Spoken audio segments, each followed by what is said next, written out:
Hi,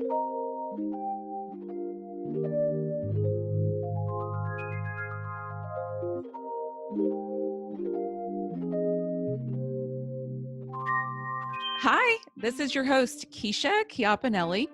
I am a human rights attorney, and I'm here today with Augustine Colebrook, midwife. And I'm a maternal child health investigator and a midwife. And we run the podcast Help for Mothers, which stands for Health, Education, Love, and Protection.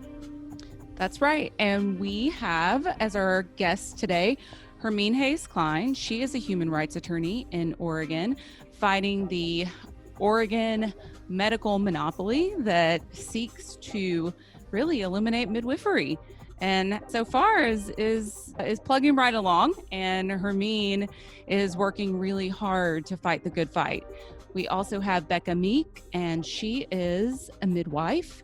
She is now practicing functional medicine, though. She once was the owner of a very successful birth center in Oregon and was, I guess I'd say, a colleague of yours, right, Augustine, at some point? Yeah, we were colleagues. We both owned birth centers at the same time, and then we both lost birth centers at the same time because of this really aggressive, multi-pronged attack on midwives, community-based birth centers in Oregon.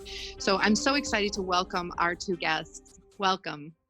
Becca, do you want to give an intro? Where are you in the world? So Becca Meek, I'm in Klamath Falls still. They didn't run me out yet. I decided to let my certified nurse midwife license go when it was due for renewal, and went ahead and got my women's health nurse practitioner license in order to continue to care for women. I no longer run a birth center, but I am working for a functional medicine clinic, and I just love doing the functional medicine care of women. That's awesome. And so you're using your skills, but you're no longer running a birth center. Is that correct? Correct. Yeah. Yeah. So one of the things that we are going to explore is the why neither of us are running birth centers in Oregon. But first, I want to bring in our next guest. It's so exciting to include and welcome the indomitable and incomparable Hermine Hayes-Kline. Thank you for joining us. Welcome, Hermine. Thank you so much, Augustine. I'm grateful to be here on your podcast with Kesha, and excited to discuss these issues today. Yeah, thank you. So Hermine is an exceptional human rights lawyer in Oregon and has had a really diverse and broad and beautiful career. And we're really excited to learn from her today. And she is, among many things, a friend to midwives in a way that few are. I know, Kesha, you and Hermine have worked together in the past. Isn't she just exceptional? She is. And I think it's more like Hermine educating me than anything else, and me learning from her wealth of knowledge. Thank you, Kesha. Thank you, guys. It's a privilege to be here, and we're going to have a fun time. Yeah, really, it is. It's a privilege for me to sit in this circle with you. So I guess the first thing to sort of say is I used to be a midwife in Oregon, and I practiced in Oregon for cumulatively about 12 years. 10 years of that was in Southern Oregon. Becca was in Klamath Falls. I was in Medford. It's about an hour and a half over a mountain range separated us. And we served two small communities that are fairly landlocked. They don't have very, very close neighbors. The biggest town away would be San Francisco, about 5 hours to the south, and then, Portland, Oregon, 5 hours to the north. So it was a real rural region, but we both practiced in two fairly functional cities, and we both opened birth centers. My birth centers opened in 2010, 11, and 13. And Becca, what year did you open? 2014. 14, yeah. So we were really similar time frame, and we're collegial colleagues passing things back and forth. I think I gave you my policy and procedure manual as a guide one time, and we would talk about different things. And we are both very, very passionate, very skilled. I happen to be a CPM. Becca happens to be a CNM, but our policies, our philosophies, I think are very aligned. Wouldn't you say, Becca? Absolutely. I mean, over the years. Mm-hmm. Yeah. I think we both believe in the sovereignty of choice. We believe in choice in general, that people should have options. And we believe that the community was a really safe place for lots of low-risk moms. And so we both created these resources. Certainly, home birth is a loved and traditional option, but some folks actually can't birth at home. They don't have a home they feel comfortable in. They have so many people that live with them that it's not possible, or on and on, in which case they do need a facility, but they don't necessarily need a high-tech facility, a high-tech hospital facility. And so this is where a community-based birth center comes in. It's just such a beautiful option. I know you had a lovely space there. Mm-hmm. I had, I think, a lovely space. I ended up having a couple facilities, and they're always nicely decorated and comfy and homey, and people feel really at ease when they come to a birth center. And our birth centers were busy. We had a lot of people interested in this. Close to the end, before I closed, we were doing over 100 births a year, and we were doing, in our region, 20% of the hospital's volume across the street. And in total, hospital, home, everywhere, we were doing 5.9% of the births in my region before I closed. So a real bumping practice in a lot of demand.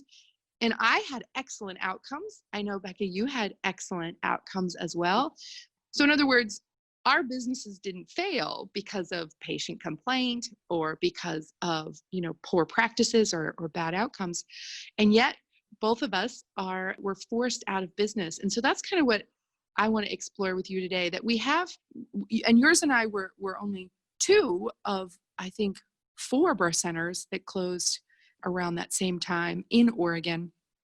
And we are just symptoms of a bigger problem. And so what I'd kind of like to do today is name this systemic problem. I think it's maybe an unpopular mainstream comment, but this is essentially, we are symptoms of a birth monopoly, a system that pushes out anyone but mainstream players. And so I'm wondering, would you tell a little bit of your story, Becca? Like, Sure. why did you close? Like, what happened? Well, one of the reasons that I opened in the first place is because I was a labor and delivery nurse working in a hospital-based, what they called birth center, hospital L&D unit. And I just felt that, like we had mentioned earlier, like choice was not really given to women. And I felt like I was being a part of a system that I didn't really believe in anymore. And so when I decided to open my birth center, it wasn't received well by the medical community right off the bat. Really early on, from the very first transfer into the hospital, I was met with opposition and just a community that wanted to find something wrong with what I was doing, a medical community. After multiple complaints, I think I counted up 18 complaints to my state board over the course of about 4 years that were driven by healthcare providers and not by patients. The burden became, really, really heavy. And really, there weren't any cases that were received and investigated and led to any kind of disciplinary action. And so it wasn't that, the state perceived me as being unsafe or a risky provider at that point, but the problem existed that it just wasn't a good working relationship with the hospital, and that put women at risk, in my opinion. So, I reached out multiple times to try to have a little bit better system for transfer, better communication, any way that we can make this transition for the woman and for everybody a lot smoother. And it was never received well. And so really what led to the demise of my birth center was that I started just receiving more vague complaints. And the more vague the complaint was, it was almost like it gave my state board a little bit more power to find something that they weren't in line with, that they didn't agree with what I was doing. So it was just a accumulation of a lot of heartache on my part and feeling incapable of fighting the good fight and continuing to do it and alone, because I was the only midwife in my birth center.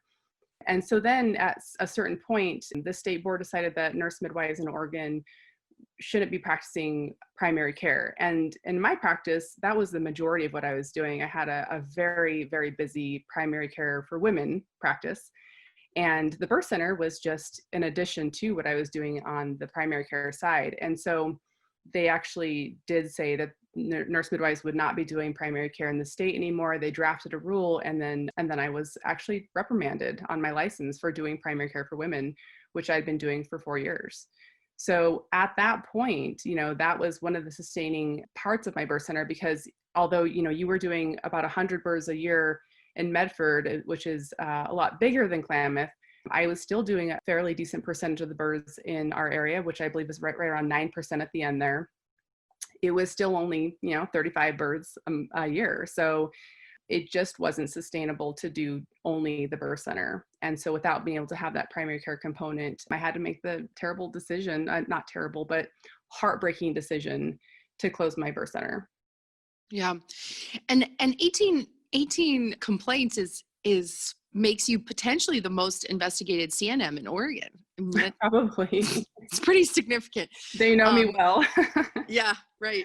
I fielded 39 investigations over 4.5 years, and I'm definitely the most investigated CPM in Oregon, LM. And if I can just interject, please. What do you have in common? What makes Becca different from other CNMs in Oregon, although she's not the only one who offers these services? It's your support for women's choice to give for vaginal birth after cesarean section outside the hospital. Yeah, part of it. We that's both really believe in that. That's the thing that put a target on your back. And Augustine, before we move on from that first part of what Becca just described, I would just like to just clarify an aspect. There's sort of two mechanisms by which the two of you were shut down, and midwives in the state of Oregon are shut down, and maybe other places too. Yes, other places too. The sort of through refusal to pay for your services, through, sort of obstruction of fair coverage. Like you said at the beginning of the podcast, there's a high demand for your services. Both of your birth centers were highly successful and in demand, and and people wanted to go there. You had as many clients as you wanted from your birth center perspective. And you would have had more, but for, if everybody knew they could have the choice to give birth at a birth center with a midwife covered in a straightforward way by their insurance. But prior to 2015, there was sort of, the process was still discriminatory. There was still not straightforward coverage, but it was navigable to some extent. And even women on Medicaid, which we'll circle back to, that's a large proportion of both of the population, the populations that both of you served, could access and get some coverage for your services. It was still not enough coverage to really make your work sustainable, but that in 2015, the Oregon Health Authority, which administers Medicaid funds, adopted a set of internal policies that were much more discriminatory toward out-of-hospital birth services. And one aspect of that, there's multiple aspects which we can discuss, but one aspect of that is that people on Medicaid in Oregon, their coverage comes through sort of regional-based coordinated care organizations that are their sort of primary home for their healthcare services. Oregon Health Plan, as a federal Medicaid distributor, it's supposed to make sure that those CCOs provide the full range of licensed healthcare services within that state to network adequacy, that they're making sure that those are in fact available for Medicaid recipients, and that within these CCOs. But in fact, Oregon didn't do that. The CCOs have discriminatorily excluded out-of-hospital birth providers. Midwife-owned and midwife-led birth centers, they will contract with and allow into their networks a few MD-owned birth centers. There's not a lot of those, but they have different ways of practicing than midwife-led birth centers, which are what many families in Oregon want to access. Part of Becca's story involved, so one is financial, right? So you just can't get paid, and those women can't come to you. So that's a monopoly, right? Those women can't access the service that they want to provide. And the state is saying, no, you can literally, we will not pay for your birth center birth. We will pay for your hospital birth. And then the other is through complaints that you have to deal with, filed against your license types, frivolous discriminatory complaints, and the state board is failing to really openly acknowledge and recognize patterns of discriminatory complaints when they're coming. And those come from two primary sources: hostile hospital providers, or competitors, you could say, or those who receive your transfers and are themselves just like, out of hospital birth? Why would you do that? They're just ignorant and biased regarding this other actually, Hermine, Oregon, and they're hostile to the service. Yeah, and I want to interject. There's another piece of the politics in this piece that I'm aware of. I think you're aware of this too. In 2006, at the Oregon ACOG conference held in Sun River, the then president of ACOG Oregon chapter, Stella Datza, passed out the form letter from the Board of Midwifery on how to report on midwives, and charged the audience of OBs with the need to protect the public and report on as many midwives as possible. So you can look at the reports of midwives in Oregon. Yeah, so in Oregon, you can look at the rate of reports per year.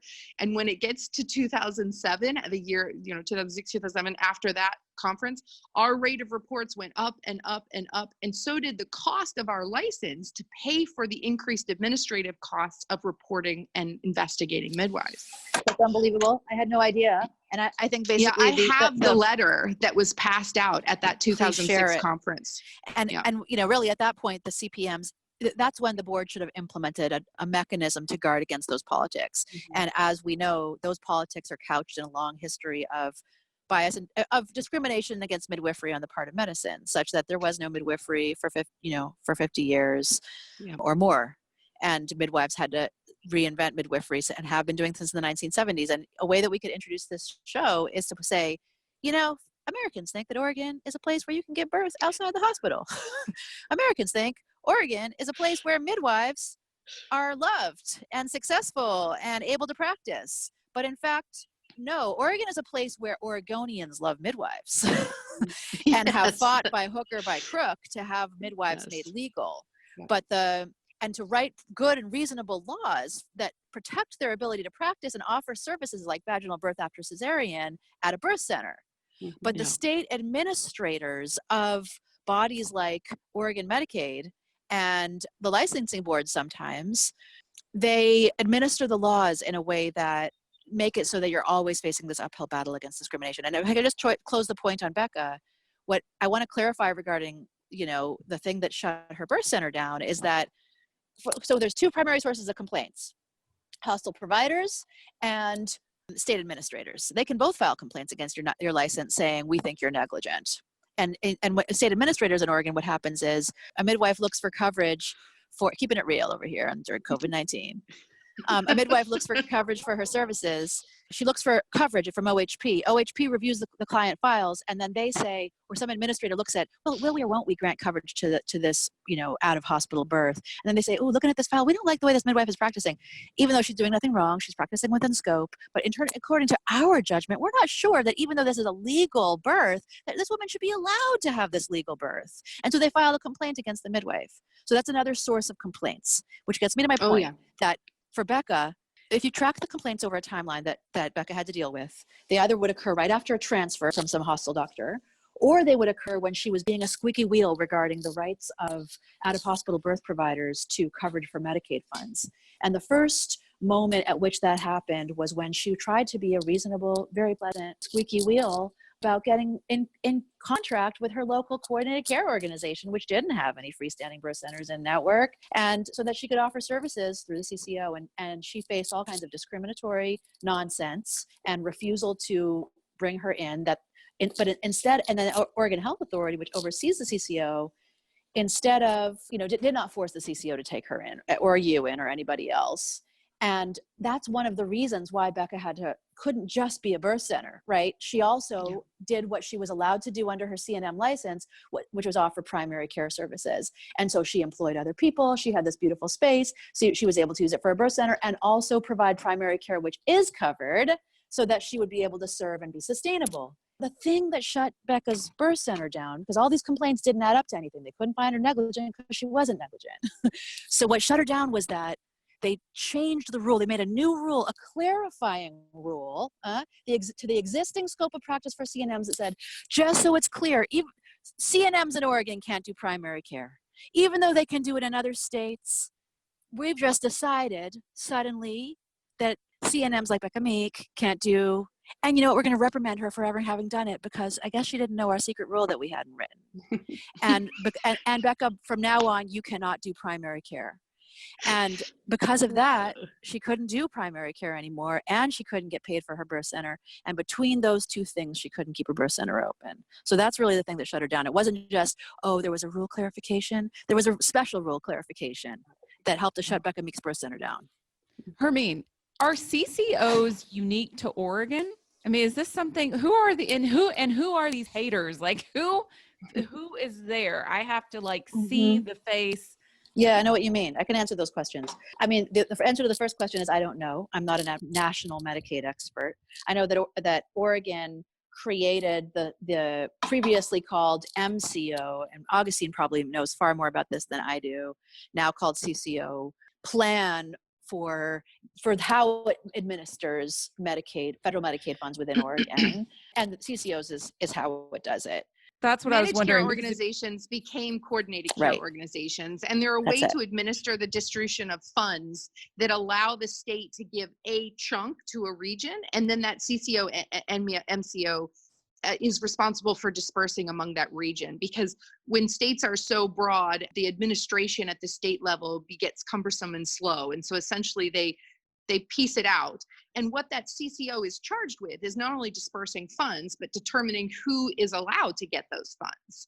And so while the Medicaid as a state at Oregon state level said, we pay LDMs, we pay licensed direct entry midwives, at the regional level, those CCOs and previously the MCOs before them, before the Obamacare 2010 change, which didn't come to Oregon until 2013, but that change, those regional level ones did not include, at their own discretion. There was one midwife I know that was included in them.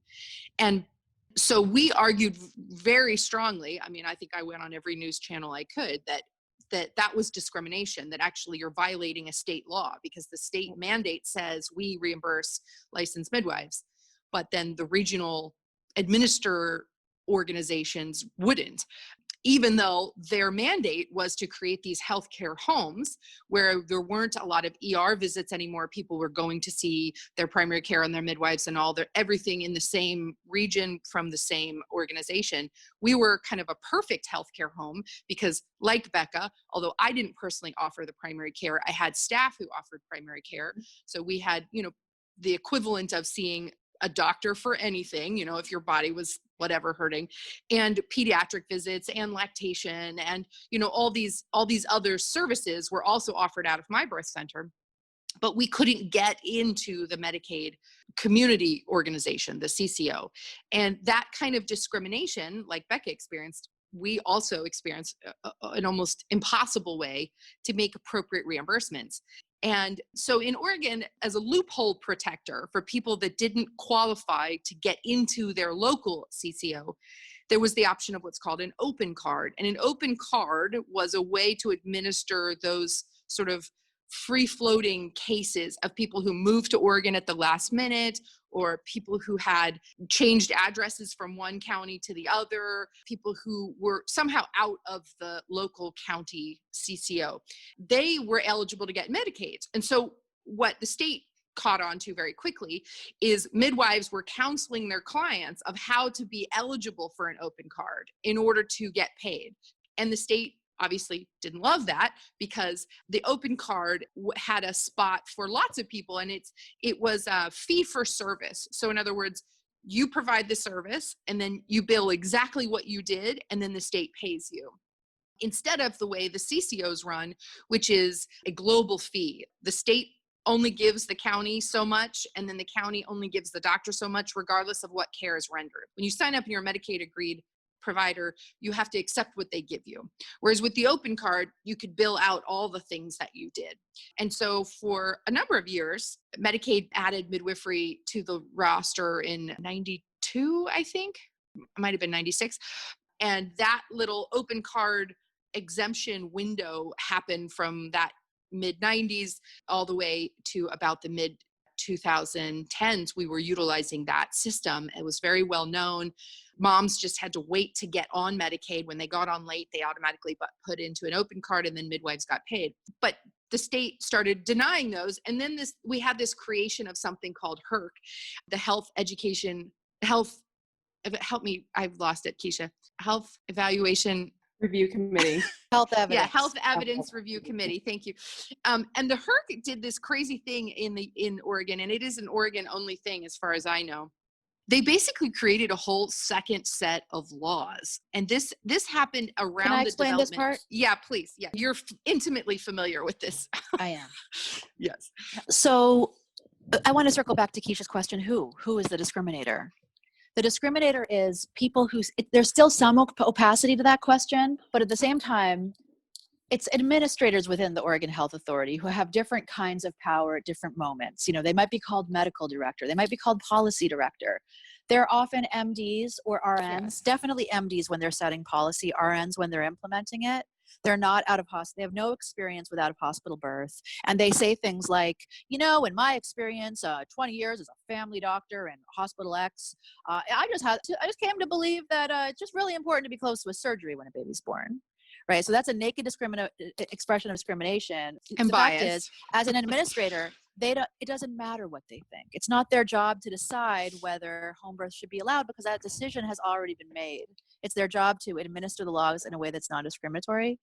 And so at some point in 2015, there was, who knows what, it's not yet clear what happened within Oregon Health Authority that the discrimination level amped up.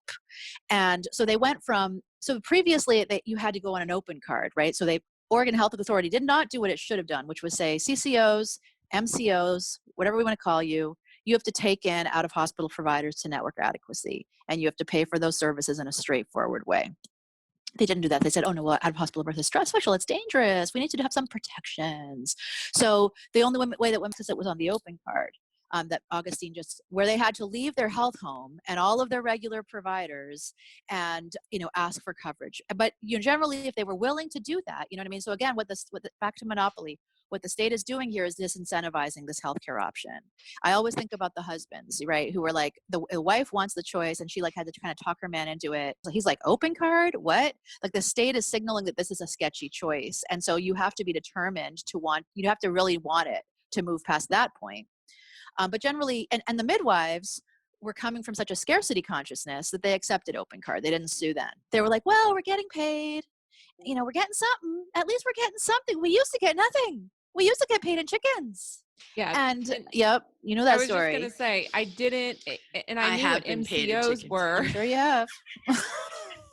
You're a midwife. And big jars of weed, you know, that's the Oregon thing. They're like, here you go. And I'm like, I or honey. Yeah, I got a lot of honey. Chickens, yeah. Mm-hmm. I was just saying, I just thought it might be good to clarify, and I'm glad that you did, that the CCOs are basically analogous to an MCO. So yeah.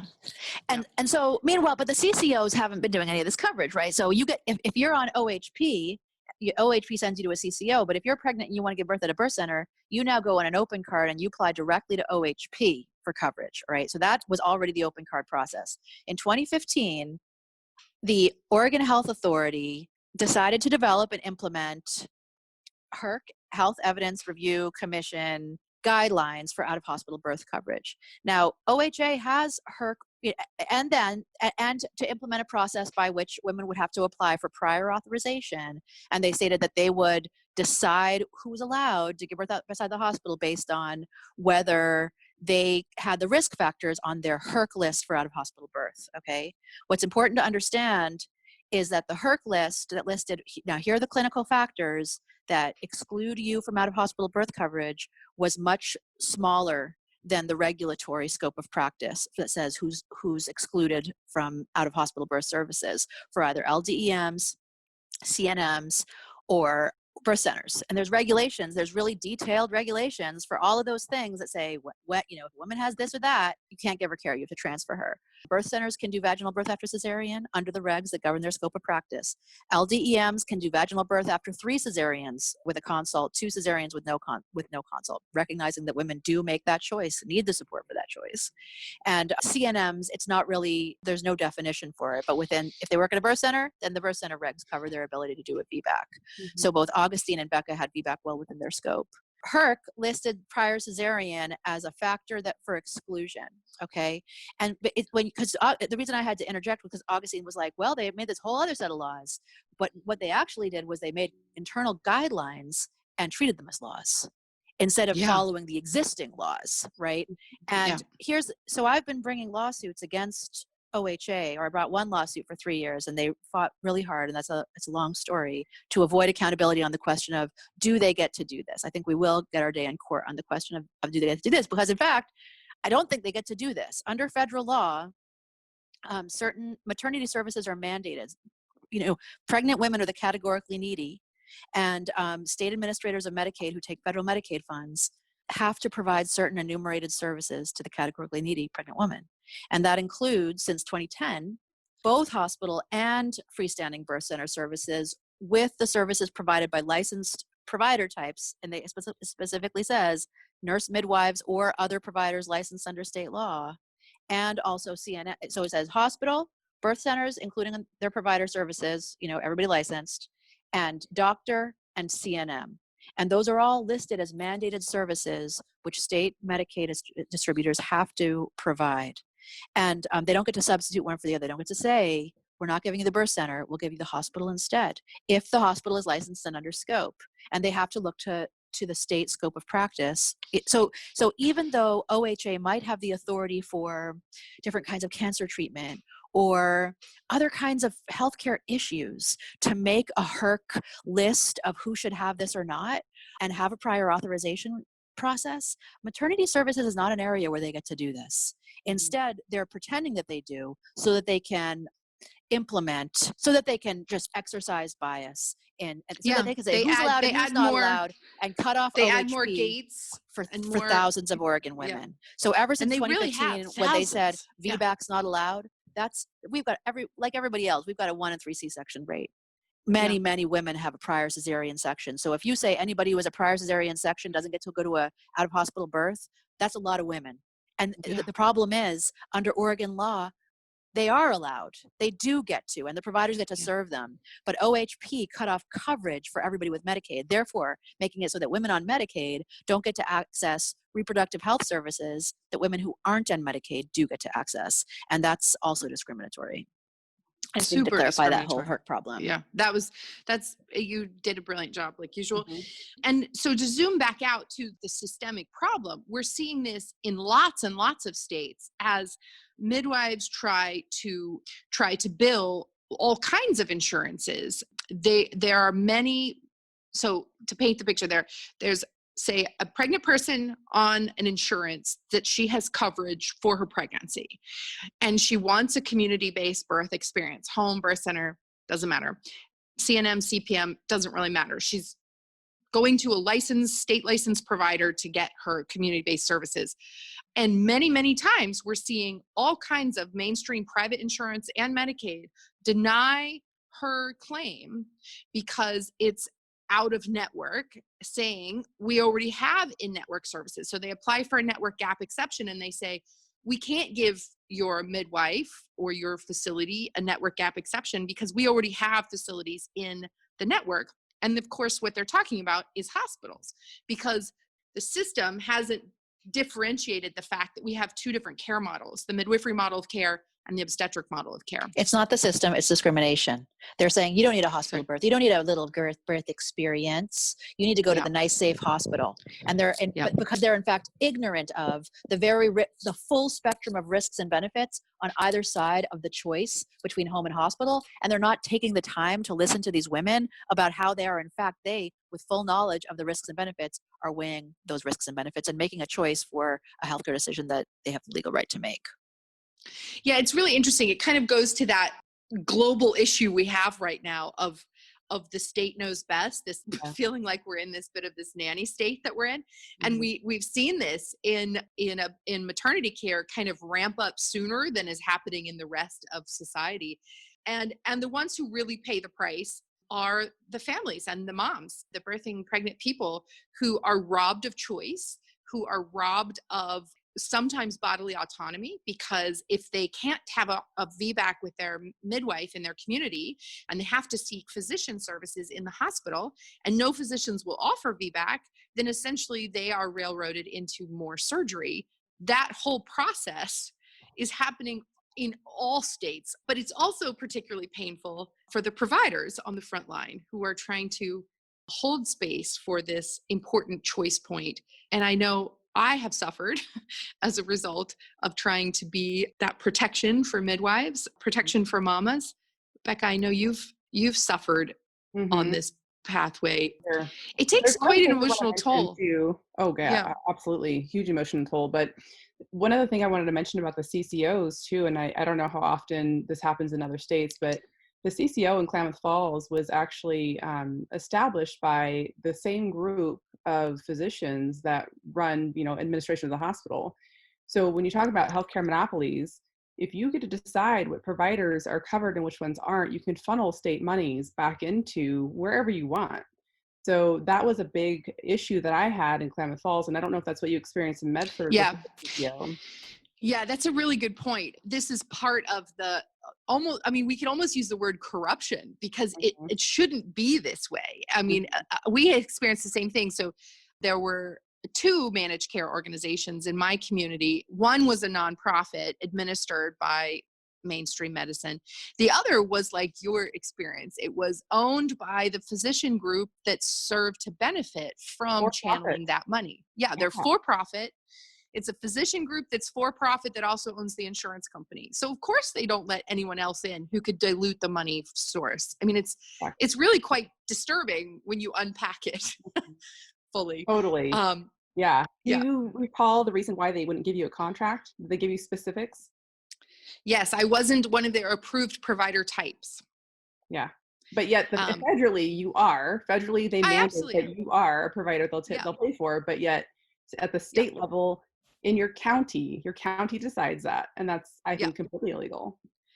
Yeah, no, that's a really good point. Like when the Affordable Care Act came through, it radically changed healthcare and healthcare reimbursement in the United States. But then very shortly afterwards, we had that, I'm going to forget the name now because it's been a long time since I've been lobbying in Oregon, but it's like 6127 or the rider that chiropractors and midwives, and there was a whole group of providers who lobbied for this amendment to the ACA and it came through in 2012.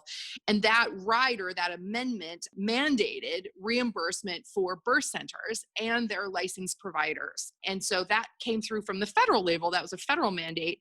And yet, like you're saying, not only at the state level, but at the small county level, they were trying to supersede federal mandates and not reimburse us. I was told that I needed to have all of the OBGYNs at the hospital agree to take my backup call. That's not going to happen. No. And it's silliness, really, because the hospital already has a system for walk-ins and on-calls. Exactly. So they just need to stop discriminating, essentially, and then it would be fine. Yeah, I just don't like the model entirely. I mean, you're talking about an organization that's supposed to implement. It's functioning in multiple ways. It's like delivery of care, administration, and you have health insurance in the mix. So it sets people up for an inherent conflict of interest. So I think the model is wrong, period. Right. And I don't, to speak about even deeper, the model of the CCOs right now is exactly what Augustine said about it's a global. So if I agree to take on 5 patients, I agree to be paid this much for those 5 patients. Right. Well, what's my incentive to give good care and bring them back in for the care that they need? If the more care that I provide does not make me more money, it's that you're not being paid for your production of what you produce in that patient and how you improve their health. It's actually by keeping them out of your facility that you get more money for that. Yeah. And I think that's a really good point. Yeah. But there's so many different models, so I like pay per fee. I like HMOs. I like having that one doctor that I can go to, and not have to get permission, to find a specialist. Like, I think there's different ways, there's more than one way to skin a cat. So I don't know. But there's not one way to make more money. I mean, well, right. I mean, the MCOs, they're publicly traded stocks. I mean, you can invest in them. So it's a different model that I don't care for, but we go through these cycles, I think, culturally in this country of always looking for the better model, the better thing. And I feel like we're digging a hole deeper and deeper. And I don't know if Hermine, what she thinks about this, but in Arkansas, our attorney general briefed the point that women in this state, according to her, do not have the right to choose their provider for birth, period. So then what do you do?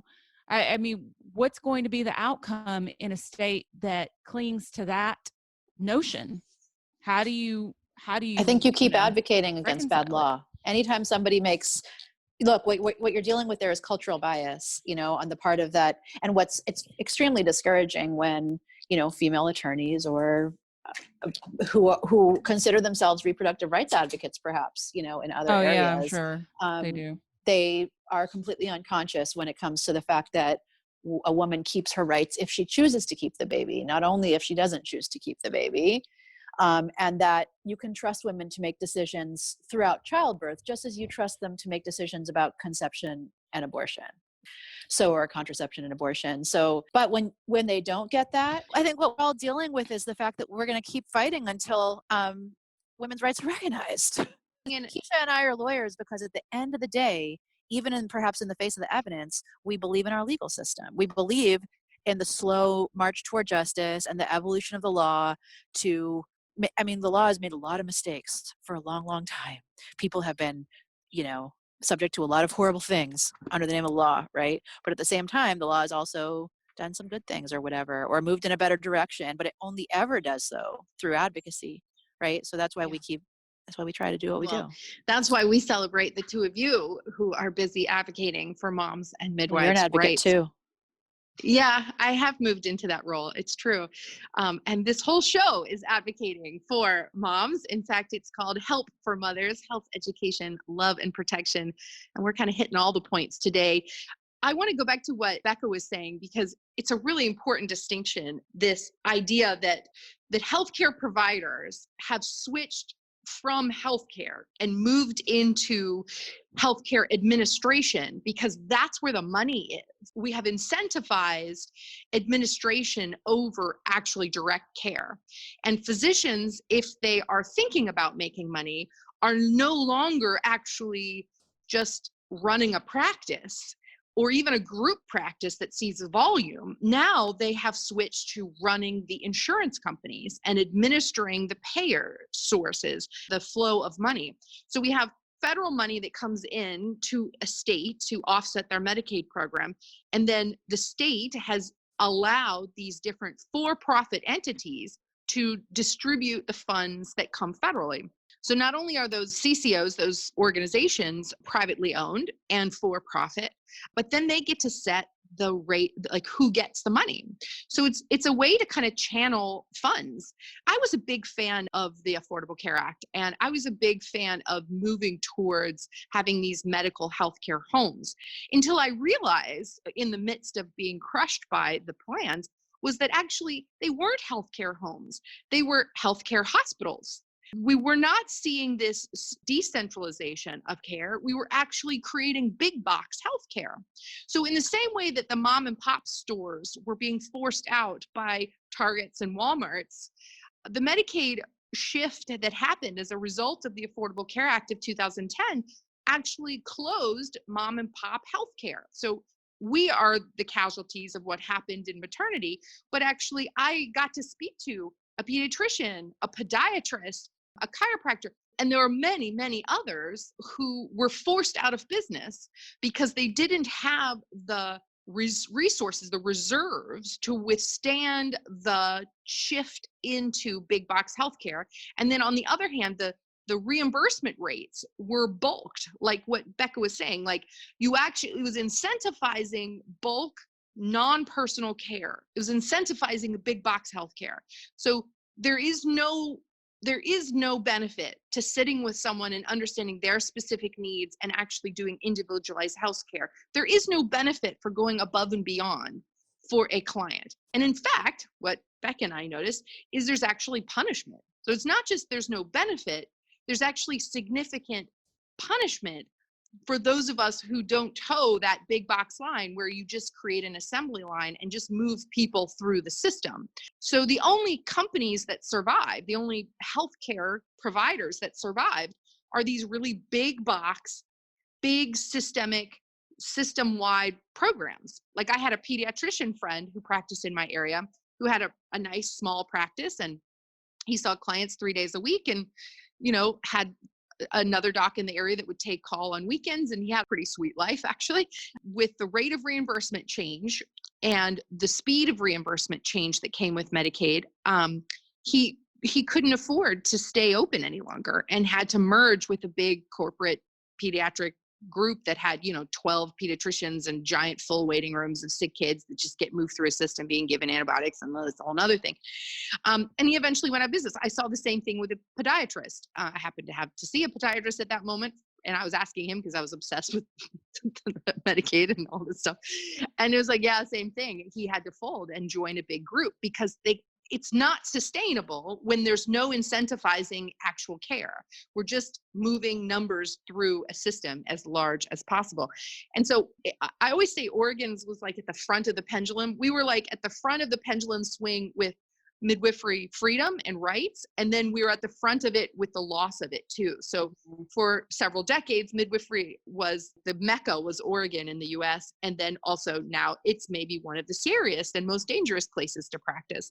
And birth centers have closed. I counted 11 senior midwives who left the state or retired the year that I was forced out in 2016. And obviously we lost you, we lost lots of other people. It's quite devastating. It was very devastating to me financially, personally, professionally, all of it.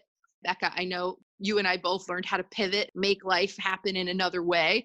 We're kind of experts for this pandemic because we played with that word beforehand. But the devastation that you and I both experienced is real. I mean, I know that I took a walk with Hermine in the woods one day in tears at the height of my PTSD experience, and she was so kind to me that I cried on her shoulder in the whole process.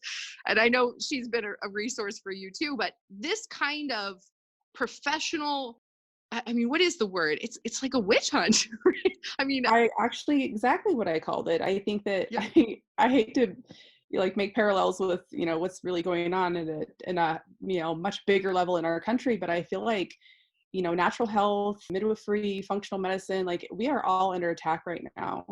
And I've stopped looking at things as I refuse to be a victim. And so I have to see it from a different angle. And what I decided to do was look at it from a spiritual level. And this is a spiritual battle. This is good versus evil. We are doing something that is extremely important for women. It's extremely important for families, the growth of our country in a positive direction. And we're being stopped by a force that I believe is very evil.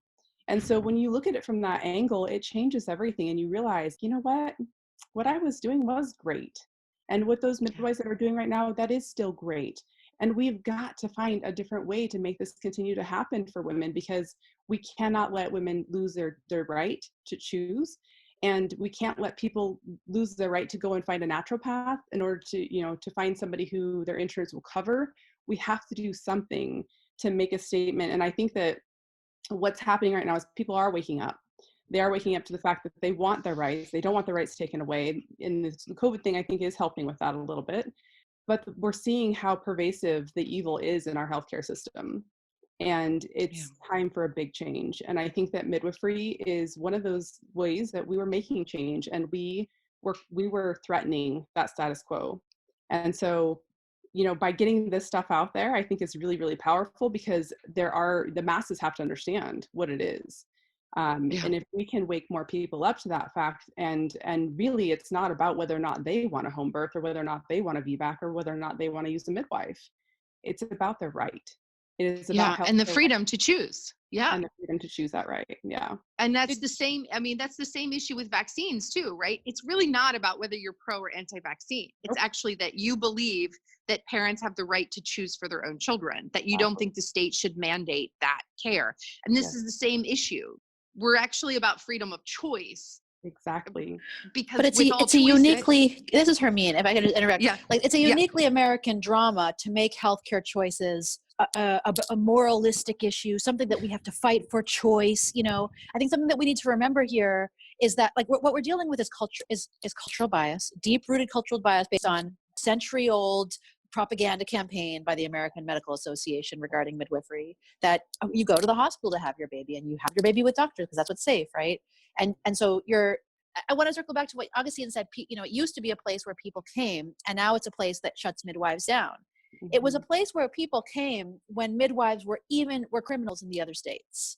It was a place where people came because midwives were allowed to exist in the state of Oregon when they were not allowed to exist in the other states. They were allowed to open birth centers and have them licensed and regulated here before that was even allowed in other states. So that made it better than a place where you're a criminal, and if you have to transfer a client, you have to drop her at the ER door and drive away before the police come. But it's still not integration. It's still not a meaningful choice, right? And it doesn't have to be like this. We have to remember that. And there's other nations that just treat it like a healthcare choice. So that when I had my 2 babies in the Netherlands, that's why I do this work, is because I had my babies in 2007 and 2010 in the only industrialized nation that never moved normal birth into the hospital. The Dutch have always had a model that healthy women give birth at home with midwives, and they save the doctors and hospitals for backup, and they've always had better outcomes in the United States. So they are like a national indictment of the story that healthy women need to go to the hospital to give birth because things happen so fast during childbirth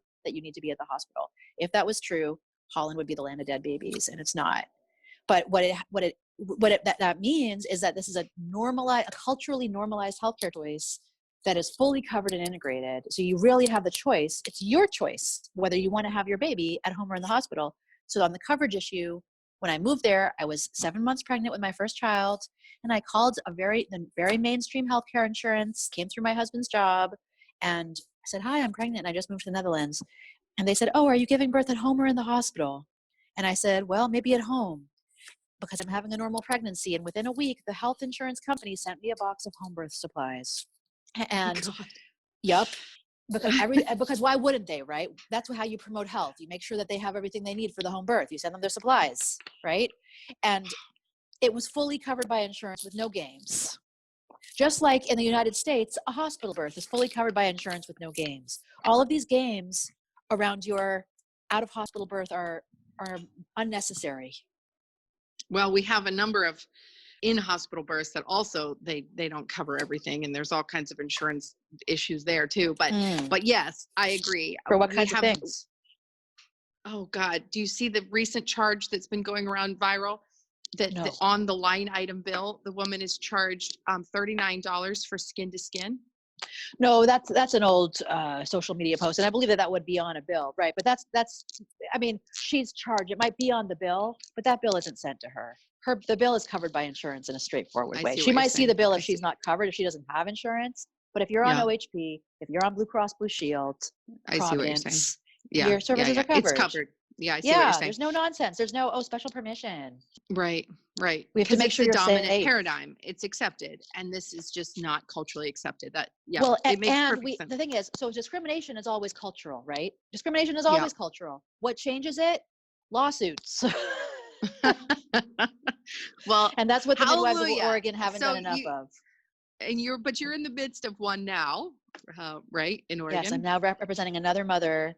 A mother appealing a denial of coverage for a VBAC during COVID-19. She's a perfectly healthy candidate for a VBAC at the birth center. She's perfectly within scope of all of her providers. Like many other women, she wants to give birth at a birth center because she had her first 2 babies at the hospital, but now she and her partner feel like this is the safest choice for them. And OHP denied coverage. So we are going to challenge that, and with any luck, we will get a hearing on whether federal law applies in the way that I hope it does. Okay. But I believe it does. Yeah. Well, we fingers crossed for that. Let's just move now to talk a little bit. I want to bring in Hermine and Kesha in a much bigger way. What are the solutions to solving this? I mean, lawsuits is what you say, but let's say that we're talking to this audience of mamas and maybe some lawyers and policymakers and providers and say, what can they do? Like, what can we do to move the needle on this problem, this systemic problem nationally? I can answer first. I think that moms, if some of your listeners are parents, they can ask their midwives, do you need any support? Is there a way I can support you? Are there challenges to your ability to practice? Because midwives don't want to volunteer this stuff. Women don't know what midwives go through, right? Like they just think they're going in for their nice birth center birth. Oh, I loved that birth center. Oh my God, I loved it. They have no idea about the struggle that their midwives went through around that birth, around the transfer, around the coverage, every day, how they're hanging on by a thread, what they're going through. And so, you know, I think you start by asking your midwives, because your midwife, and so then the question is what can, you know, and stand up for your rights in every way that you can. And your midwives, you know, whether you can figure that out, or you need to ask your midwife what that looks like. And then for the midwives, it's, I mean, look, you and I, we all know the scarcity issues that midwives deal with, right? And the resource problems. Fundamentally, what the midwives need to do is to demand integration. So everything that looks like discrimination is. Every single time you make a transfer and somebody is hostile toward y'all, file a complaint against their license, because they endangered that mother by not communicating with you in a respectful way, or whatever it was that happened. Unintegrated transfers kill. I work on those cases. But what happens, as we all know, is that those hostile providers that denied care or gave different kind of care to a woman for the reason that she dared to start care with a midwife, they file a complaint on the midwife. And now the midwife's in the defensive. Fine, maybe they will. But I would also like it if the midwife filed a complaint on them, because in fact, in those situations, it's the doctors or the nurses that are doing these hostile transfers who are being negligent. Those are two things you can do. God, it's so good. And my heart just warms. Like whenever I hear you talk, I'm like, oh God, it makes me so much happy. We are so alone. And like my PTSD is so real in this conversation. I've got my sweater on because I'm like feeling all like agitated. Yes. Yeah, I've got a perfect example of that. I had a woman with a retained placenta, normal birth center birth, 8-pound baby, slid out in the water, happy as can be, an hour postpartum, all the things, placenta's not coming. We tried 20 more minutes of all the things, placenta's not coming. So we transported because that's the appropriate medically safe thing to do. And there she sat, sitting in a waiting room chair in the ER for 8 hours before a physician would see her. And then I got a complaint on my license. That is unfortunately all too typical, Augustine. So typical. It's a perfect horrible. example. It's negligence, and that woman's baby could die because they're leaving her for 8 hours, and then they turn around and they say, Augustine waited 2 hours and 25 minutes to transfer. What about, you know, because I agree with Hermine on filing more complaints against their license. What about the moms filing the complaint? Because then it's from a different perspective. It's, you let me sit there for 8 hours. Oh yeah, if they can, they should. I feel like that, and I say attack it from both angles, but whatever people do, you know, I just had a call recently from a mother who was, without getting into the details, literally forcibly sterilized in a hospital in Northwest Arkansas during a quote emergency cesarean. Tells me it wasn't much of an emergency if you're debating in the OR about whether or not she was supposed to have her tubal. Where I'm going with that is if more people are filing complaints, I just, and don't do it. That's where I was going. And don't do it yourself.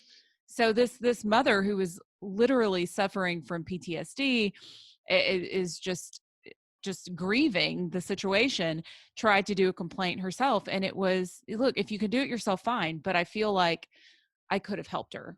And it was just a little bit too late. Or a lot of times I'll hear a story and it's been, you know, it's just been too long.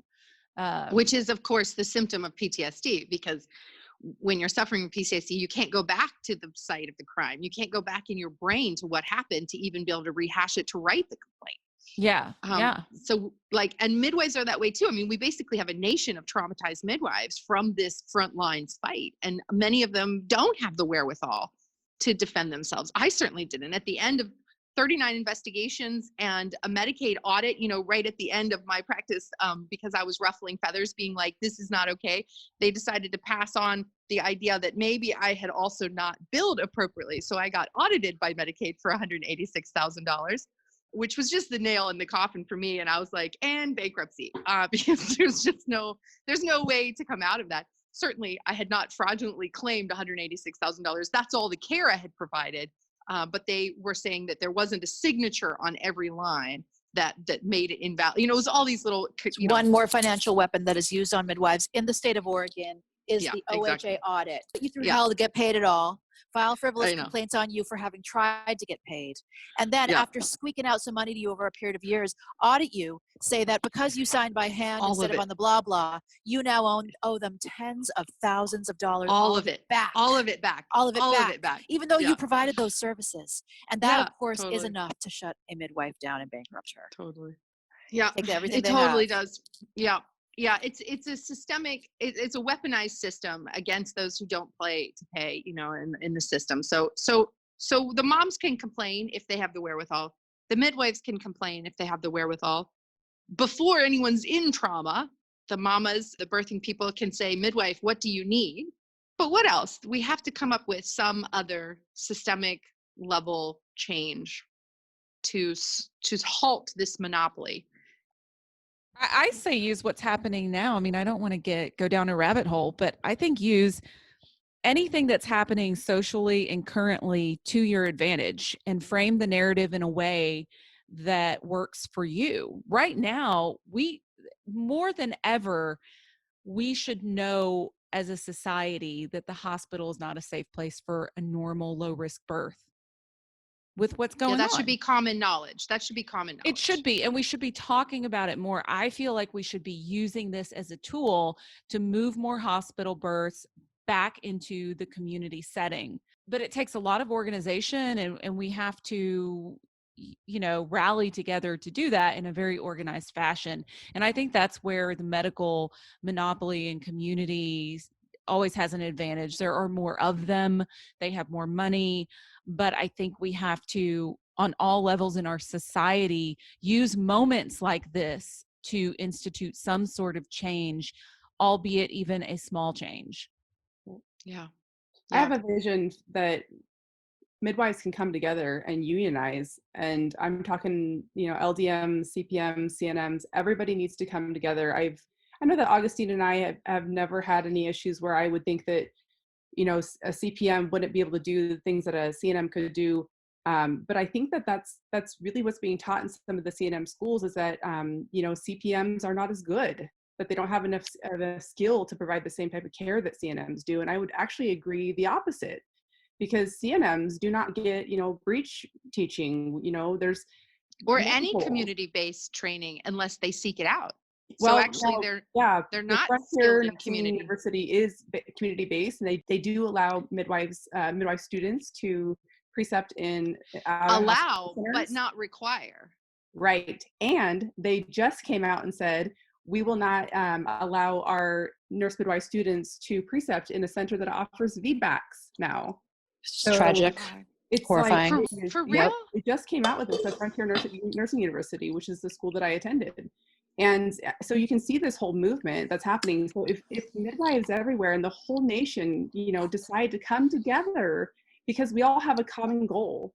And I'm not talking midwives, I'm talking out of hospital midwives who want to provide that model of care. Well, we need a community-based midwifery lobbyist organization. They need a legal defense fund. That's my 2 cents. And Hermine is our girl. I mean, come on. Y'all have midwifery organizations. We're going to form a new one. That's what the CPM's do. There's 2 national CPM organizations. Look, I represent the Oregon Association of Birth Centers. And in that role, I do everything I can at whatever, every time that they're at a seat at the table. And but at the same time, we have all witnessed the way that scarcity prevents midwives from coming together, agreeing on priorities. But it does happen sometimes. Right now in the state of New York, CNMs and CPMs are working together to get CPMs licensed. But look, what else can we do? What we can do is every single time discrimination manifests, call it out and fight it. Every single time. Yeah. What else there's nothing else to do than that. There's no other thing. That's the thing. And we fight it together. We fight it individually. We fight it in every way that we can. I mean, if there's the other problem anymore, that it's the norm. That well, it's like when you're there, you're so far from there, obviously. I know. You know what I mean? Like I guess it's when this is fully integrated and an accessible healthcare choice. We'll either get there or we won't, and we'll do the whole baby from in utero through harvest. We'll do it all in a pod. We could absolutely move to where that place too, but my friend Hermine Garçon just publishing a book this week called The Womb Emptying Society, which outlines this exact phenomenon. Well, I'm just overwhelmed with love for all three of you. I mean, my gosh, the one beautiful thing that came out of my witch hunt was that I got connected to all three of you, and I'm so grateful to be holding space for connection and support for those still in the fight on the front lines. So Becca, I just want to say I love your midwife heart, and it makes me teary to think of all the things that we suffered as a result of trying to make happen what didn't happen. And I'm glad that you found a way through, and I wish that you were still delivering babies and offering your genius in midwifery, but I know that you're offering it in some way. So thank you. Thank you for your service. I got you. Hermine, thank you so much. Your service heart, your mentor heart, your ability to see the big picture and name the truths are literally changing the world. It's a pleasure and an honor to work with you. Likewise, my friend. And Kesha, my dear, off we go. More of these still to do. Thank you so much for everything you're doing to advocate. Thank you, everyone. Thank you. Thank you. Thanks Keep for doing it up, ladies.